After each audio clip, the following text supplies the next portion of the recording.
Imagine a ruler so cruel, so insane, that he pushed an entire group of people to take their own lives.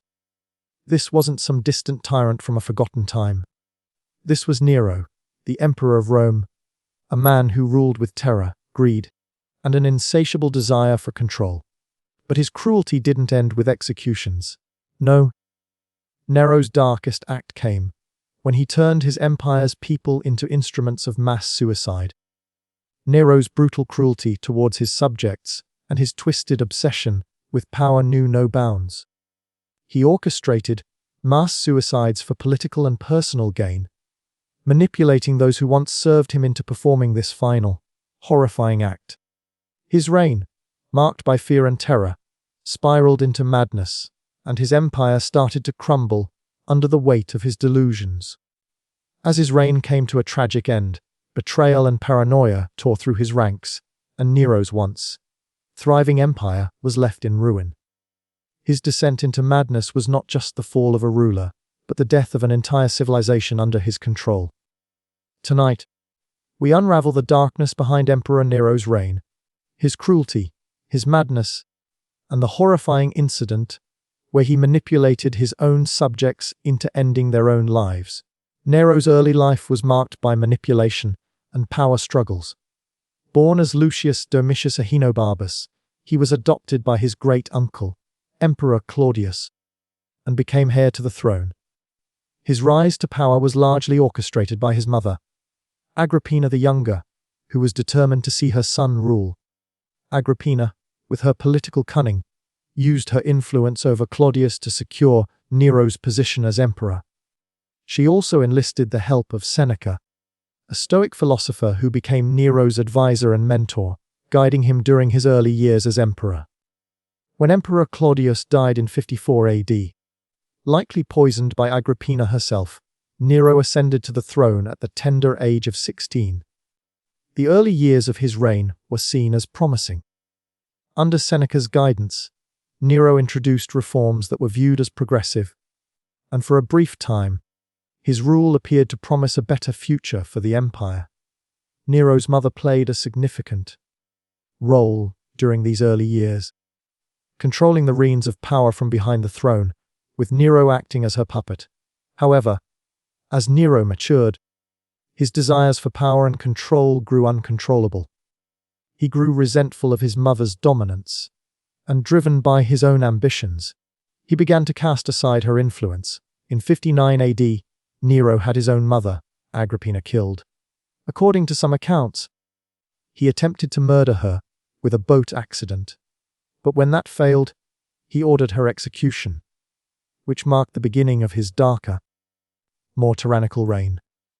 Despite the murder of his mother, early on Nero still appeared to be a ruler who might do good for the empire. The influence of Seneca and his early advisors kept Nero's power in check, and he even showed some wisdom in governance. However, as he gained more autonomy and grew older, his lust for power, luxury, and control began to overshadow any semblance of governance for the people. His personality shifted drastically, and with it came a thirst for indulgence, extravagance, and eventually brutality. What began as a promising rule soon spiraled into one marked by paranoia, cruelty, and madness. As Nero's reign progressed, his paranoia grew, particularly after the murder of his mother, which set the tone for the increasing cruelty that would define his rule. The act of murdering Agrippina, once a powerful force behind his throne, was the beginning of his descent into madness. Consumed by fear of betrayal, Nero began to see plots everywhere, even among his closest allies.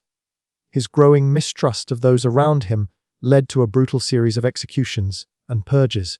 His first major target was his wife, Octavia.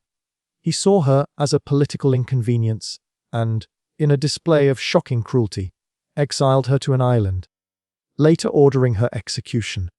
Nero then married Poppaea Sabina, a woman with whom he had an affair, while still married to Octavia, further complicating his political landscape and deepening his cruelty.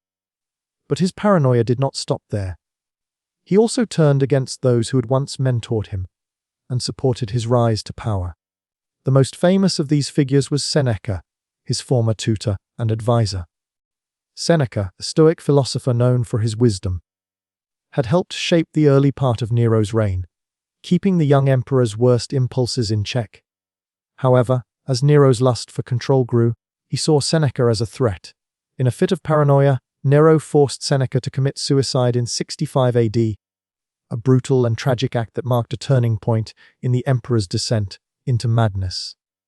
Seneca's death, while portrayed as a voluntary act of honor, was orchestrated by Nero, and it added to the growing list of executions of those closest to him. Nero's paranoia soon began to erode any semblance of stability in the empire. His fear of conspiracy led to increasingly erratic and irrational decisions. Nobles, senators, and even those with the slightest connection to potential rivals were targeted. Nero's purges became more frequent and savage, leaving his court in chaos and fear. The emperor's cruelty reached new heights, not only in his personal relationships but in his governance. As his cruelty escalated, Nero began to indulge in extravagant displays of power, hosting lavish banquets, attending chariot races, and indulging in entertainment while Rome suffered. Rome itself was burning, literally and figuratively. The Great Fire of Rome in 64 AD, which ravaged much of the city, marked a turning point in his reign. While the city burned, Nero, far from attempting to help, is rumored to have performed on his lyre, singing about the fall of Troy. This apathetic disregard for the suffering of his people further fueled his reputation as a tyrant, and his obsession with extravagance and luxury only grew stronger. The tension between his public image and private fears created a paradoxical atmosphere in Rome. A ruler who demanded to be worshipped, but whose mental state was deteriorating rapidly. Nero's indulgence in luxury, while his empire teetered on the brink of collapse, reflected his detachment from reality.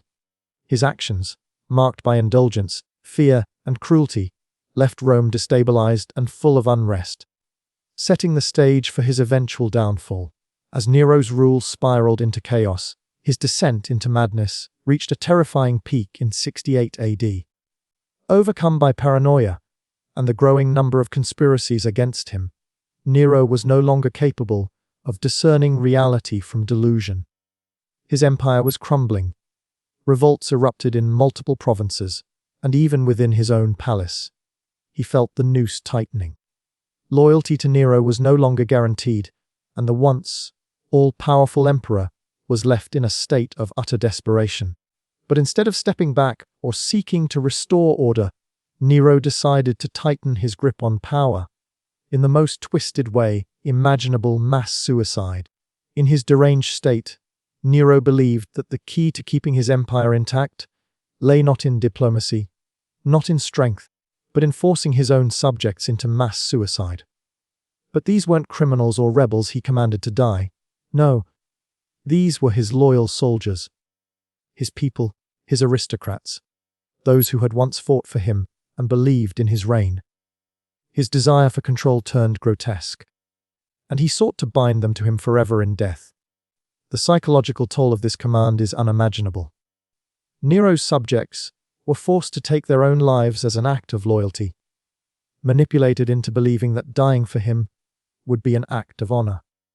Some were ordered to stab themselves, others were forced to drink poison, while some were encouraged to hang themselves in his name. It was not just the fear of death that gripped them, but the overwhelming weight of betrayal as they realized they had become pawns in their emperor's sick game. Their willingness to die for him was nothing more than an illusion of control, an illusion that Nero desperately needed to cling to in his final, deteriorating moments. The people who took their own lives did so out of coercion and fear, not out of any deep sense of loyalty. Many who resisted were executed in brutal, public displays, killed in the most horrific ways for refusing to obey Nero's command. Those who complied were subjected to the most grotesque forms of death, each one a reflection of Nero's delusional need to remain in control. Their deaths were symbolic, but they were also a final submission to the emperor's insane vision of power. The tragedy of these suicides lies not just in the brutality of the deaths, but in the utter helplessness of the victims. Imagine being forced to take your own life to prove your loyalty to a man who once ruled with promises of grandeur, but whose mind had shattered completely. They died not as individuals, but as tools each life snuffed out to support a crumbling empire. The mental anguish must have been unbearable, with many of Nero's subjects likely facing their deaths in terror, forced to swallow poison or face blades with the oppressive weight of betrayal and fear hanging over them. And as these people died, Nero's empire continued to unravel. The more he tried to hold on, the more he pushed away those who could have helped him restore order. His final descent into depravity left a trail of destruction that not only claimed the lives of his subjects, but also led to his ultimate downfall. The mass suicides, orchestrated by Nero, marked the darkest chapter of his reign. In his mind, they were a necessary sacrifice to preserve his power, but in reality, they were the last desperate, tragic act of a man who had lost control of both himself and his empire. Nero had not only become a tyrant, but a master of death, manipulating those around him into believing they were dying for a greater cause when, in fact, they were dying for a madman's delusion. The bodies of his victims, left behind as a grotesque testament to his cruelty, marked the final days of a once great empire. As Nero's reign continued, his mental state deteriorated rapidly. What began as a promising rule, full of extravagance and the pomp of imperial power, quickly morphed into a nightmare of delusion and paranoia. The weight of his blood-stained actions and the growing number of enemies wore on him, and increasingly, Nero began to see himself not as a ruler, but as something beyond human. A divine being, an immortal god who deserved absolute adoration. He grew convinced that his position as emperor was ordained by the gods themselves, and that no one, no matter how powerful, could challenge him without facing divine retribution. This self-deification wasn't just an abstract belief, it was reflected in his actions. He began to insist on being worshipped as a god. Nero's madness led him to perform public spectacles, where he showcased his supposed divinity, such as declaring himself the god of music and poetry. He staged elaborate performances where he acted out divine roles, demanding that his subjects worship him as a god during these acts. His obsession with being a deity blinded him to the reality of his crumbling empire. Nero believed that his divine status gave him absolute power over life and death. Yet it also created a distance from the suffering of his people and led him further into madness. By 68 AD, the cracks in his reign had become impossible to ignore. Revolts had already begun to tear at the fabric of the empire, and whispers of rebellion were reaching every corner of Rome. The Senate, sensing that Nero's rule was a threat to the empire itself, had declared him a public enemy. This was the final blow to Nero's fragile psyche. The empire he had once ruled with an iron grip was now slipping away, and his delusions of godhood could no longer protect him. In the face of imminent capture, Nero fled his imperial palace, a man who had once controlled the greatest empire in the world, but was now reduced to a fugitive on the run. Nero, once seen as the embodiment of Roman strength, now cowered in fear, hearing the cheers of his enemies echoing in the streets. His sense of invincibility had been shattered, and all that was left was a delusional emperor, running from the very people he had once ruled. As the weight of betrayal and imperial collapse bore down on him, Nero sought refuge in a small, isolated villa, far from the power and grandeur of the imperial capital.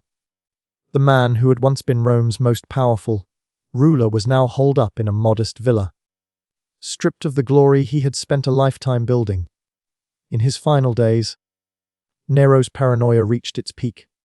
He believed that those he had once trusted were plotting against him, and his delusions continued to blur the line between reality and his own twisted perceptions of power.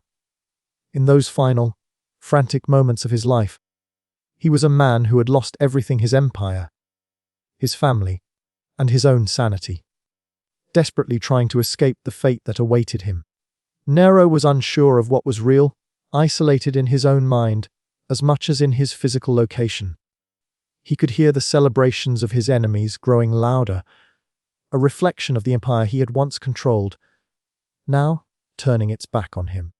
Nero's mental collapse was the tragic culmination of a reign marked by decadence, paranoia, and cruelty. The man who had once been revered as a god now cowered in fear, surrounded only by the ghosts of his own delusions. The once mighty emperor, who had commanded the loyalty of an empire, had become nothing more than a frightened shadow of his former self. Stripped of his title, his wealth, and his power, Nero tried to take his own life but failed. Paralyzed by the realization that his reign was over, he was unable to end his life without assistance. In a humiliating twist, he begged his loyal servant, Epaphroditus, to help him end it all. His desperation echoed the fall from grandeur he had suffered. One final sign that the emperor had lost control, not just over his empire, but over his own fate. As he lay there awaiting his end, Nero's final words are among the most infamous in history. "What an artist dies in me." This declaration, part delusion, part narcissism, encapsulated the sheer vanity and egocentricity that had defined his entire reign. Despite everything, despite the murders, the betrayals, the bloodshed, Nero's last thought was of himself as a great, misunderstood artist, rather than a ruler who had led his empire to ruin.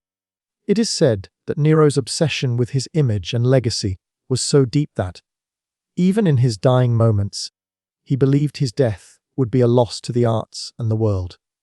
Nero's story is a chilling reminder of how power and paranoia can corrupt a ruler, turning them from a leader to a monster.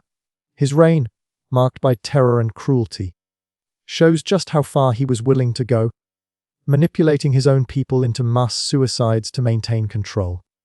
In the end, Nero's obsession with power consumed him. His delusions and fears destroyed not just his empire but himself. History is dark, and we must remember it.